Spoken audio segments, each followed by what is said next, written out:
Okay, guys, Alistair McIntyre, After Virtue, Chapter 8, a few thoughts. Basically, this chapter is about this. McIntyre hates the social sciences. Now, this chapter is possibly the most hilarious thing I've ever read in academic writing. I mean, I don't know if you got it, but I was laughing hysterically the whole time. I've always heard through the grapevine that Alistair McIntyre was a bit of a, well, kind of a jerk, not very nice. And then I didn't realize what he meant by this until I read this chapter. This chapter is basically the equivalent of an academic intellectual homicide, or it's like one of those movies where some guy takes a machine gun and mows down an entire field of people like Rambo. Yeah, this is Alistair McIntyre taking a machine gun or a flamethrower or a nuclear bomb and dropping it on on several fields of study, or all those things that we call the social sciences. Now, what are the social sciences that he hates so much? Well, it might be easier to figure out what the social sciences are by discussing what they are not. One could divide the academic world or academic disciplines into three subjects or three broad categories. The humanities on one end and the hard sciences on the other end. And kind of nestled in between the hard sciences and the humanities is what you call the social sciences. So what are the hard sciences? Well, that's pretty simple. Things like biology, chemistry, physics, geology. These are what we call the hard sciences, the study of the physical world. Now, they are empirical, meaning they're based on physical evidence that can be exactly measured. These are not like qualities or fuzzy things, but just exact measurements like mass, weight, speed. And you can actually measure them down to a very tiny number. Furthermore, another characteristic of the hard sciences is that you have to, or you can, and you must create uniform laws that are predictive. And you can measure these predictions and to figure out whether your predictions are correct or not. You have a law about how much things will weigh, and then you weigh it. You have a law about how fast something will go, and then you measure the speed of it. For example, Newton's law of motions. Let me give you an example. If I know the weight of a cannonball, and I know the trajectory by which I will fire that cannonball out of a cannon, and I know the amount of gunpowder that I'm going to use to launch that cannonball, or for example, the force of a cannon, then in theory, I can tell you exactly where that cannonball will land. I can tell you exactly, I can actually tell you the exact trajectory of the arc of a cannonball, the speed of it, the trajectory of it, and again, I will predict where it will land. And afterwards, after my prediction, I can actually measure where the cannonball fell in the field. If I had a certain kind of high-speed camera and some measurement equipment, I can actually measure the speed, the acceleration, the arc of the descent. And I can tell you whether I was right or wrong. And for the most part, we're right because we have Newton's laws of motion. Of course, every single time it may not land exactly where I thought it would land. I could be off. But if that's the case, then again, the hard physical sciences are characteristic. So one of the characteristics is that you can explain why there's a variation. For example, humidity will have affected the motion. Whether it's very humid or very dry will affect the speed and the launch and trajectory of the cannonball. So that is a hard science, all right? Same thing can be said for chemistry and biology and geology, these sorts of things as well. Okay, hard science. Then there's what we call the humanities and the arts. In that clump of subjects, you might include philosophy, English literature, my field history, the arts, the fine arts, the musical arts. These things are not empirical. You do not measure art or music or English literature or history, although history does contain facts, but nonetheless, that's not about collecting facts. The humanities generally entail ideas and things created by human beings. And one of the characteristics of the humanities is that you cannot predict what human beings will do. You don't measure what human beings will do. You can't measure a poem. You can't measure the emotional impact of Beethoven's Fifth Symphony. And yet there is something there. Once again, human behavior is unpredictable. And there are no scientific laws that determine how people will act. And in between the humanities and the hard sciences is a relatively recent addition to the field of studies called social sciences. As we discussed in our class, it's primarily an invention that sort of took shape in the 19th century. There are early precursors like there are some early precursors, but nonetheless, it's primarily a 19th century invention, which is relatively recent in the broader history of knowledge.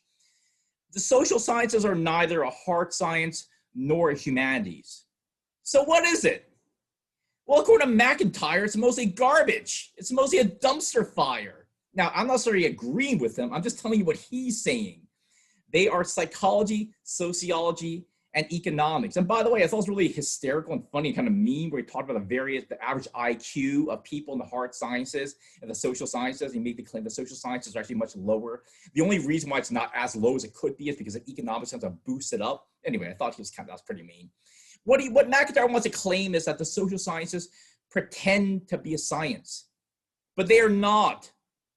They purport to have predictive laws, but they don't. Their predictive laws are woefully off, and they're off all the time. And by the way, as a side note, you might think that political science, another social science, and history are related fields. We both study government, we study presidents, we study elections, and we study wars, things like that. And yet you could not find more opposite beings. Political sciences, by and large, don't actually get along with historians. Historians don't actually get along with political science. It's not a personal. I don't actually hate the political science department. I'm just saying, even though we study the same subject, we do so from very different angles. And here's one thing that makes us very, very different. Historians obviously look backwards. All right, we study what happened in the past, and we've tried to construct and imagine causality. What caused a civil war? What caused, the Great Depression? What caused the Cold War? Why did America beat Britain in the American Revolution? So we try to explain why things happened, but we never go forward. Never ask a historian about what's going to happen tomorrow. He might tell you, but that's not what we do. He's just guessing, or she's just guessing. Historians about looking backward. And the important point of history is we do not make predictive laws about how human beings will behave tomorrow. We can only describe what they've already done, but we don't make laws, kind of like Newton's laws of motion. We don't tell you what's going to happen all the time. Social science, political science, on the other hand, studies the things that I talk about, but they try to make predictive laws that human beings always act in the future. And that's one major distinction between history and political science. And that's another, in a microcosm, a distinction between the social sciences and the humanities. The social sciences purport to make predictive laws, but over and over again, MacIntyre wants to point out that they are woefully off almost all the time. Let's say economics, another major social science. Can they predict the stock market? No, they can't. If they could, they'd all be millionaires, but they can't predict the stock market. I follow economic news, and one thing I find interesting is every time there's a market spike, I turn on CNN or CNBC, and it's very interesting. They'll always say, oh, the market took a spike last week. It rose really high. And here's why. I find it really interesting, though, that they always say after the fact, after the market went up, then they'll tell you why it went up. Yet they'll never really tell you it's going to go up, or they might, but their predictive powers are pretty bad. Or the market goes down, they'll say, well, it went down because of this. It went down because of that. Actually, they're just guessing. They don't know. I mean, was it because of Trump? Was it because of Biden? Was it because of this? But they're just making things up. They don't really know why things happen the way they happen. I invest some money, what little I have. And what I do is I invest in something called an index fund, S&P 500. Basically, I invest in a fund that just blindly picks the top 500 stocks. On the other hand, there are people who are stock pickers. You can hire someone who will predict what stocks will go up and what stocks will go down. And for the most part, from what I understand, some stock pickers can beat the S&P 500 and some people don't. But if you take a long view, by and large, very few people who are economists who study this for a living can beat the S&P 500. In other words, you can blindly pick the top 500 stocks and just buy those, or you can try to pick and sell. You can't beat this S&P 500. Okay? I mean, and over the long term, they don't, which suggests they don't actually have predictive power. Let me give you another example. And by the way, the examples I'm giving you don't really come from MacIntyre, but nonetheless, they illustrate the point of what he's saying about the non-predictive ability about the social sciences. He talks a lot about managerial skills, and that's another, in a sense, of social science. It's a guy named Jack Welch. You probably don't know who he is anymore, but he was a CEO of GE, or General Electric. Now, back in the 80s and 90s, the early 2000s, GE was a monster company. It was huge. It was like bigger than, or at that time, it was like, Google and Facebook and Apple all combined into one. I mean, they were a massive company. They were just printing money. And Jack Welch, it was such a massive company. And Jack Welch was such a long-standing president of GE. And people just assumed that GE was amazing because Jack Welch was just like this super CEO. He was like a god. He was like this managerial guru. When he wrote books, he was always on the TV. He was giving seminars. He's always just, I want to know what makes Jack Welch such an amazing CEO. Right now, GE is not doing very well. I don't really follow this that closely, but from my understanding, they're kind of hemorrhaging money. They've lost their way. They're not making money anymore. Their business model is not really working. What they used to make isn't really selling anymore. The market shifted. Now, did GE sink because Jack Welch is no longer CEO? No, not really. I read a few articles, in the aftermath saying, you know what? All this time, we thought GE was amazing because Jack Welch was like this amazing guy who just led it to profitability. The argument I've heard lately is that, no, GE was just positioned to be an amazing company. And it was so big, they just couldn't help but make tons of money. And then the market shifted. And it doesn't matter how talented any CEO is. GE just can't be saved. They're just not going to make as much money as they used to. And they may not exist anymore eventually. And it's got nothing to do with a CEO. Right? It's just the way things go. The CEO actually doesn't have that much power. He actually can't influence things that much. In a similar way, social sciences, the economists can't really predict the future. Political scientists can't really create laws that determine how things ought to go. So he's just actually taking a flamethrower and demolishing all the pretenses of the social sciences. So why does Alister McGrath hate the social sciences so much? Who knows? I'd love to know. I'm going to guess it's probably personal. I highly suspect that he just hates the university administration. A lot of faculty do. That's just a guess.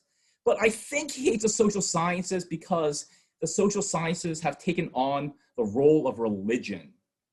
The social sciences have taken on, they deny it, but the social sciences have taken on a moral character of moral authority. I just want to think about this though. If one is having an existential crisis, if one is deeply depressed, if one wants to know what is the meaning of my life, I just don't want to get up in the morning, or my marriage is falling apart. I don't know how to raise my kids. My kids are awful. My wife hates me, something like this. In our modern world, who would you go to? Well, obviously a psychologist. You go to a therapist.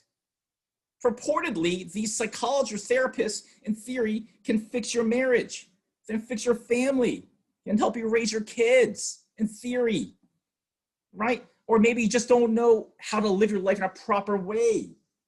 Your life seems to have no direction. You're depressed. Well, again, in theory, the counselor, the therapist, the psychologist can tinker with your life and fix your life and make it better. Okay, that's what we do right now. And yet, what would we have done many generations ago in a previous era before the Enlightenment? If you had all these sorts of problems, well, obviously, you go to a priest, go to a pastor. What gives you the meaning of life? What fixes your family? Or at least helps you try to direct the right way, bend it in the proper direction? A pastor, a priest, theology. So in many ways, the social sciences have taken on the role that once was religion.